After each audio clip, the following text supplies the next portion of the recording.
നമസ്കാരം. ഒരു ദൃശ്യം കണ്ടു. നിങ്ങളെ കൂടി കാണിക്കാം. ഈ മദ്യപാനിയായിട്ടുള്ള ഒരുത്തൻ, അവൻ 2 ദിവസം മദ്യം അടിച്ചില്ല. നിങ്ങൾ ഞാൻ പറയുന്ന കാര്യം കേട്ടിട്ട് നിങ്ങളൊരു ദൃശ്യം കാണിക്കും. അത് ശരിയാണോ അല്ലയോ എന്ന് നിങ്ങൾക്ക് തന്നെ കണ്ടു വിലയിരുത്തുക. അതാണ് പറഞ്ഞു വന്നത്. മദ്യപാനിയായ ഒരാൾ 2 ദിവസമായിട്ട് അടിക്കാൻ കിട്ടിയില്ല. അടിക്കാൻ കിട്ടാത്ത കാര്യം സുഹൃത്തായിട്ടുള്ള ഒരു വ്യക്തിയെ കണ്ടു കഴിഞ്ഞാൽ എങ്ങനെയായിരിക്കും ആ കാര്യം അദ്ദേഹം ആക്ഷനിലൂടെ അറിയിക്കുക എന്ന് നിങ്ങൾക്കറിയോ? അപ്പോൾ അതെങ്ങനെയെന്ന് നിങ്ങളെ ഒരു ദൃശ്യം കാണിച്ച് ബോധ്യപ്പെടുത്തുകയാണ്. ഒരു മദ്യപാനി 2 ദിവസം അടിച്ചില്ലെങ്കിൽ അതെങ്ങനെ സഹ അടിക്കാരനെ ബോധ്യപ്പെടുത്തുന്നു എന്നതിന്റെ തെളിവ് കണ്ടോളൂ. കൃത്യമല്ലേ?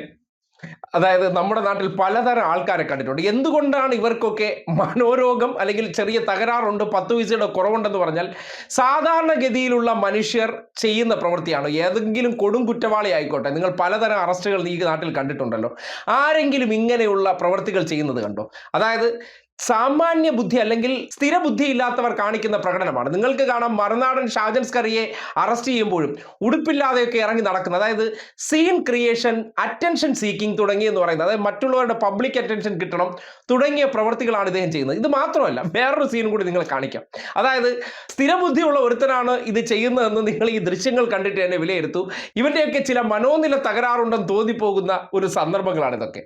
ഈ തലയ്ക്കകത്തുള്ള ചിന്താശേഷി നഷ്ടപ്പെട്ട് കഴിഞ്ഞാൽ അവർക്ക് പിന്നെ പരിസരബോധം ഉണ്ടാകില്ല. താൻ എവിടെയാണെന്നോ എങ്ങനെയാണോ എന്നൊന്നും അവർക്ക് ചിന്തിക്കില്ല. അവരുടെ മനസ്സെന്ന് പറഞ്ഞാൽ വേറെ ഏതോ ഒരു ലോകത്താണ്. അത് ഈ പറയുന്ന രീതിയിൽ ഏതെങ്കിലുമൊക്കെ രാസലഹരി അടിച്ചടിച്ച് കിളിപോയതാണോ എന്നറിയില്ല. കാര്യം ഇവരെയൊക്കെ സംബന്ധിക്കുന്നിടത്തോളം തൊലിനിറം, ജാതി, പിന്നെ ഇംഗ്ലീഷ് തുടങ്ങി കുടുംബ മഹിമ ഇതൊക്കെ പറഞ്ഞിട്ട് തറവാട്ടി പിറന്നവർ എന്ന പശ്ചാത്തലം വെച്ചിട്ട് എന്ത് തോന്നിവാസം കാട്ടിയാലും അതൊക്കെ ഈ സമൂഹത്തിൽ ചിലർ അങ്ങ് വകവെച്ച് കൊടുക്കും. നിങ്ങൾ തന്നെ ആലോചിക്കുക. ഇതേ പ്രവൃത്തി നിങ്ങളുടെ നാട്ടിലെ ഏതെങ്കിലും ഒരു കേസിൽ പ്രതിയായവൻ കാട്ടിക്കൂട്ടുകയാണ്. നിങ്ങൾ എന്തായിട്ടായിരിക്കും അവനെ കാണുന്നത്? മഹാനായിട്ട് കാണുമോ? അവൻ്റെ ചെവുക്കലിനടിച്ച് കറക്കണ്ടേ എന്ന് തോന്നൂലേ? ആ പോലീസുകാർ ചെയ്യേണ്ടത് ഒരൊറ്റ കാര്യം, അവൻ്റെ വായിക്കാത്തിട്ട് അടിച്ചു കൊടുക്കണം. അതായത് ഈ തരം പ്രവൃത്തികളും പോലീസുകായിട്ട് പോകുമ്പോഴത്തേക്കും മൈക്ക് കണ്ടു കഴിഞ്ഞാൽ ഇവൻ്റെ ഒച്ചപ്പാടും ബഹളത്തിനും മറ്റേ ആലവിനെ അടിച്ച് കറക്കണം എന്ന് പറഞ്ഞാൽ അവൻ്റെ അടിച്ച കകത്തായി കളയണം. അതാണ് ചെയ്യേണ്ടിയിരുന്നത്. അത്തരം പ്രവൃത്തികൾ പോലീസുകാർ ഇന്നത്തെ കാലഘട്ടത്തിൽ പിണറായി വിജയന്റെ പോലീസുകാർ എത്ര സഹിഷ്ണുതയോടുകൂടിയും ജനമൈത്രിയോടുകൂടിയും ഇടപെടുന്നു എന്നതിന്റെ തെളിവാണ് ഇവനെ പോലുള്ള ഊളകൾക്ക് ഇങ്ങനെയുള്ള പ്രവർത്തനങ്ങൾ ചെയ്യാൻ പറ്റുന്നത്. 2 എണ്ണം അടിച്ചില്ല, അല്ലെങ്കിൽ ഇതുമാതിരിയുള്ള ഷോ ഉണ്ടാക്കുക, എങ്ങനെ ഇത് പുറത്തു കൊണ്ടുവന്നതിന് ശേഷം വികാരം ഇങ്ങനെ ഉണ്ടാക്കിയെടുക്കുക, ജനവികാരം ഉണർത്തിയെടുക്കുക. ആ വികാരം ഉണരാൻ വേണ്ടി കുറച്ച് സുഡാപ്പികളെ സപ്പോർട്ട് ചെയ്യുന്നവരും ഒപ്പം തന്നെ കോൺഗ്രസ്സുകാരും ഹാഫ് സംഘികളും പിന്നെ ആര്യ സവർണ ബ്രാഹ്മണന്മാരെല്ലാം തയ്യാറായിരിക്കുകയാണ്.